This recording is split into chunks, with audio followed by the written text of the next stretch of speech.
여러분, 혹시 이런 말 들어보셨나요? 저 사람은 사람 복이 없어. 살다 보면 꼭 한두 명은 있습니다. 아무리 열심히 살아도, 아무리 착하게 살아도 옆에 있는 사람들이 자꾸 떠나거나 배신을 당하거나 또는 나쁜 사람만 끌어당기는 것처럼 보이는 사람들이요. 근데 여기서 여러분께 한 가지 충격적인 사실을 말씀드릴게요. 사람 복이 없는 건 운이 아닙니다. 맞아요. 복이 없는 게 아니에요. 복을 스스로 밀어내고 있는 거예요. 그것도 본인은 전혀 모르는 채로요. 오늘 제가 여러분께 말씀드릴 이야기는 수십 년을 살아오면서 정말 많은 사람들을 곁에서 지켜봐 온 한 어르신의 이야기로 시작됩니다. 그 어르신은 이런 말씀을 하셨어요. 사람 복은 하늘이 주는 게 아니야. 자기가 만드는 거야. 근데 문제는 복을 밀어내는 사람들은 본인이 밀어내고 있다는 걸 죽을 때까지 모른다는 거지. 그 말이 얼마나 무서운 말인지 오늘 이 영상을 끝까지 보시면 아마 소름이 돋으실 겁니다. 저도 처음엔 그냥 흘려들었어요. 에이, 사람 복은 그냥 타고나는 거 아니야 했는데 그게 아니더라고요. 정말이지 이 사람 복 없는 사람들에게는 공통적으로 보이는 행동이 있었습니다. 그것도 딱 4가지로 정리가 되더라고요. 오늘 이 4가지를 말씀드릴 건데요. 혹시 여러분 본인에게 또는 여러분 주변 가까운 사람에게 이 행동이 보인다면 오늘 이 영상이 정말 소중한 선물이 될 수 있습니다. 자, 그럼 지금부터 시작해 볼게요. 첫 번째, 행동 받은 것은 금방 잊고 받지 못한 것만 평생 기억한다. 지금으로부터 꽤 오래된 이야기를 하나 해드릴게요. 어느 작은 마을에 칠순이 넘은 할머니 한 분이 계셨습니다. 이 할머니는 마을에서 꽤 유명한 분이었어요. 유명한 이유가 좋은 이유가 아니었는데 항상 억울하다는 이야기를 달고 사셨거든요. 만나는 사람마다 이런 말씀을 하셨어요. 나는 평생 이렇게 살았는데 아무도 나한테 잘해준 사람이 없어. 내 자식들도 그렇고 이웃도 그렇고 다 나한테 소홀히 했어. 그런데 이 할머니를 오랫동안 알고 지낸 마을 분들은 이렇게 말했대요. 저 할머니 아들이 매주 찾아와서 용돈도 드리고 이웃들도 명절마다 음식 나눠드리고 그랬는데 왜 저러시지? 이상하죠? 분명히 잘해준 사람이 있었는데 할머니의 기억 속에는 그게 없는 거예요. 아니, 정확하게는 기억에서 지워진 거예요. 반면에 20년 전에 옆집 사람이 본인 험담을 한 번 했다는 건 어제 일처럼 생생하게 기억하시더래요. 이게 바로 사람 복 없는 사람들의 첫 번째 행동입니다.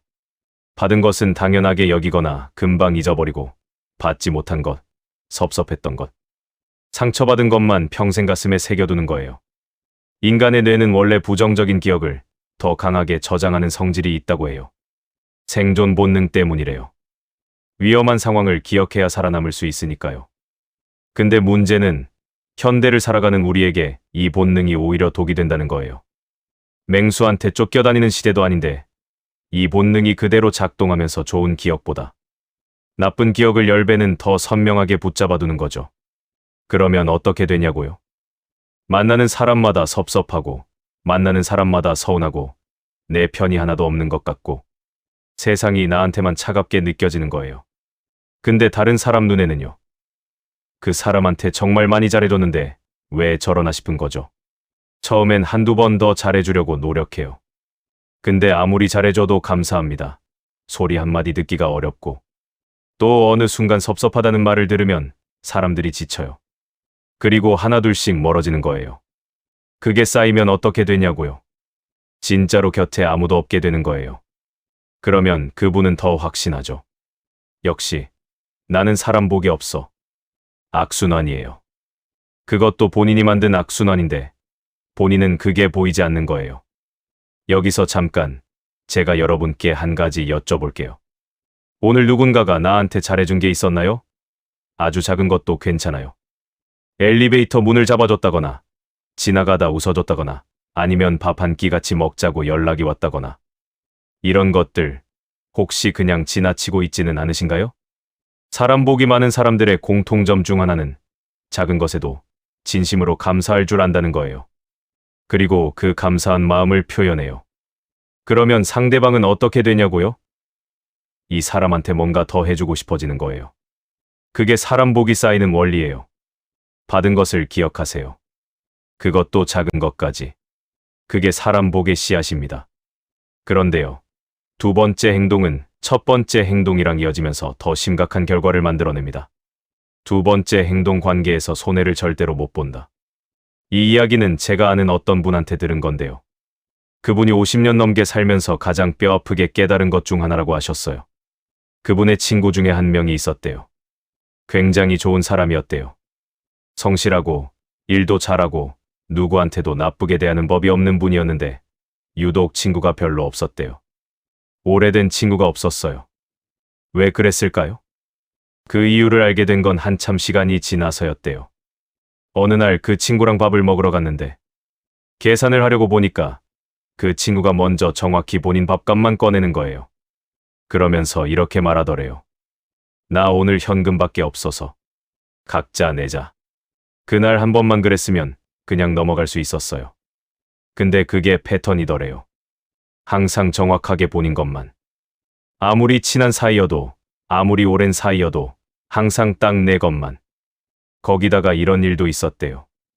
그 친구가 이사할 때 도와준 적이 있었는데 나중에 그분이 이사할 때 그 친구한테 도움을 청했더니 핑계를 대며 못 온다고 했더래요. 그때 처음엔 그냥 사정이 있구나 했는데 시간이 지날수록 패턴이 보이더래요.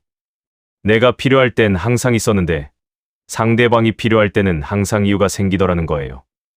이분이 나중에 그 친구한테 조심스럽게 이야기했대요. 우리 사이에 좀 더 주고받는 게 자연스러워야 하지 않겠냐고. 근데 그 친구의 반응이 의외였대요. 굉장히 억울해하더라는 거예요. 나는 누구한테도 손해본 적 없이 살아왔는데 왜 그런 말을 하냐고. 그게 바로 문제였던 거예요. 손해본 적이 없다는 게 그분한테는 자랑이었는데 주변 사람들한테는 그게 가치 있기 불편한 이유였던 거예요. 사람 관계라는 건요. 정확한 계산으로 유지되지 않아요. 오히려 조금씩 서로 손해를 보면서 유지되는 거예요. 내가 오늘 조금 더 냈으니까 다음엔 저 친구가 낼 거야. 이런 믿음과 여유. 내가 오늘 더 힘들었는데 친구가 와줬으니까 다음엔 내가 가줘야지. 이런 마음. 이 여유가 없으면 관계가 굉장히 팍팍해져요. 항상 손익계산서를 머릿속으로 돌리는 사람과 같이 있으면 왜인지 모르게 불편하거든요. 설명할 수는 없는데 같이 있으면 피곤해요. 그래서 사람들이 하나둘 멀어지는 거예요. 또 이런 분들의 특징이 있어요. 내가 베푼 건 아주 오랫동안 기억하는데 내가 받은 건 금방 잊는다는 거예요. 아까 말씀드린 첫 번째 행동이랑 연결되죠. 그러니까 항상 본인은 더 많이 베풀었다고 느끼는 거예요. 실제로는 그게 아닌데. 제가 존경하는 어떤 어르신이 이런 말씀을 하셨어요. 관계에서 조금 손해를 보는 사람이 결국 더 많이 얻는다. 왜냐하면 그 사람 곁에는 항상 사람이 있거든. 정말 맞는 말이에요. 조금 손해를 볼 줄 아는 사람, 조금 더 줄 줄 아는 사람, 조금 더 기다려줄 줄 아는 사람. 그런 사람 곁에 사람이 모이는 거예요. 그게 사람 복이에요. 반면에 관계에서 절대 손해를 못 보는 사람은요. 결국 본인만 남아요. 본인이 원해서 그런 게 아닌데도. 세 번째 행동 사람을 만날 때 내가 얼마나 받을 수 있는지를 먼저 계산한다. 자, 이제 세 번째인데요. 이게 어쩌면 가장 핵심적인 이야기일 수 있어요. 조금 불편하게 들리실 수도 있어요. 그런데 불편한 이야기가 사실은 가장 도움이 되는 이야기인 경우가 많더라고요. 사람을 처음 만날 때 여러분은 어떤 생각이 먼저 드시나요? 대부분의 사람들은 자기도 모르게 이런 계산을 해요. 이 사람이 나한테 도움이 될까? 이 사람이랑 친해지면 뭔가 이득이 있을까? 이 사람의 배경은 어떻고, 직업은 어떻고, 연줄은 어떨까? 이걸 의식적으로 하는 사람도 있고, 무의식적으로 하는 사람도 있어요. 근데 이게 도가 지나치면 사람들이 느껴요. 신기하게도 사람이라는 존재는 상대방이 나를 수단으로 보는지, 목적으로 보는지를 본능적으로 감지하는 능력이 있어요. 눈빛에서 느껴지기도 하고, 대화의 흐름에서 느껴지기도 하고, 상대방이 나한테 던지는 질문의 종류에서 느껴지기도 해요. 제가 아는 어떤 분이 이런 말씀을 하셨어요. 저한테 처음 연락하는 사람들 있잖아요. 딱 두 종류예요. 저한테 뭔가를 배우고 싶어서 연락하는 사람이랑 저를 통해서 뭔가를 얻고 싶어서 연락하는 사람. 신기하게도 처음 대화 몇 마디만 해봐도 알아요. 어느 쪽인지. 그분이 어떻게 안다고 하셨냐면요. 뭔가를 배우고 싶어서 오는 사람은 질문이 달라요. 상대방에 대해 진심으로 궁금해해요. 어떻게 살아오셨어요? 어떤 순간이 가장 힘드셨어요? 그때 어떻게 버티셨어요? 이런 질문들이요. 상대방 자체에 관심이 있는 거예요. 반면에 뭔가를 얻으러 오는 사람은 질문이 달라요. 혹시 이런 분 아세요? 저 이런 거 하려고 하는데. 연결 좀 해주실 수 있어요? 이런 기회가 있을까요? 이런 식이에요. 상대방이 아니라 상대방이 가진 것에 관심이 있는 거예요. 근데 이게 꼭 나쁜 의도에서 비롯된 건 아니에요. 많은 경우에 본인도 그걸 모르는 거예요. 그냥 습관처럼 사람을 보면 자동으로 이 사람이 나한테 어떤 이득이 될까를 먼저 계산하는 거죠. 문제는 그런 눈으로 사람을 보면 도움이 안 될 것 같은 사람은 자연스럽게 소홀히 대하게 돼요. 나이가 많이 드신 분, 경제적으로 여유가 없어 보이는 분, 사회적 지위가 낮아 보이는 분. 이런 분들한테는 자기도 모르게 눈길이 덜 가고 덜 친절해지고 덜 집중하게 되는 거예요. 그런데 진짜 아이러니가 뭔지 아세요? 사람을 도구로 보지 않고 사람 자체로 대하는 사람들이 결국 더 많은 인맥을 갖게 된다는 거예요. 왜냐고요? 사람은 진심을 느끼거든요. 내가 이 사람한테 진심으로 대해줬다는 느낌이 들면 그 사람은 나를 돕고 싶어져요. 내가 부탁하지도 않았는데 먼저 나서서 뭔가 해주고 싶어지는 거예요. 반면에 내가 이 사람한테 수단으로 취급됐다는 느낌이 들면 그 사람은 설령 도울 수 있어도 굳이 나서지 않아요. 사람을 사람으로 보는 눈. 그게 사람 복의 핵심입니다. 그렇다면 어떻게 하면 이걸 바꿀 수 있냐고요? 아주 간단한 방법이 있어요. 누군가를 처음 만났을 때 이 사람이 나한테 어떤 도움이 될 수 있을지를 생각하기 전에 딱 한 가지만 먼저 생각해 보는 거예요. 내가 이 사람한테 뭔가 해줄 수 있는 게 있을까? 이 한 가지 생각의 전환이 관계의 질을 완전히 바꿔놓아요. 해봤다가 안 맞으면 그때 조용히 거리를 두면 되는 거예요. 근데 대부분은요. 이렇게 생각하고 대하면 상대방도 달라지거든요. 그 달라진 상대방이 어느 순간 내 삶에서 가장 소중한 사람이 되기도 해요. 네 번째, 행동 좋은 사람이 다가와도 믿지 못해서 스스로 밀어낸다. 자, 마지막 네 번째입니다. 이게 어쩌면 가장 슬픈 이야기예요.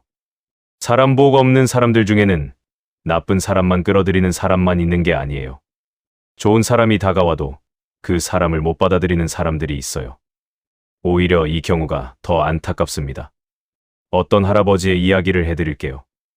이분은 젊은 시절에 정말 많은 배신을 경험하셨대요. 믿었던 친구한테 사기를 당하고 함께 사업하자고 했던 사람한테 뒤통수를 맞고 정말 친하다고 생각했던 사람이 등 뒤에서 험담을 하는 걸 듣고 그렇게 상처가 쌓이다 보니까 어느 순간부터 사람을 아예 안 믿게 됐대요. 누가 잘해주면 저 사람이 왜 저러지? 뭔가 뒤가 있겠지라는 생각이 자동으로 들고 누가 호의를 베풀면 저게 진심일 리가 없어라고 먼저 의심하게 되더라는 거예요.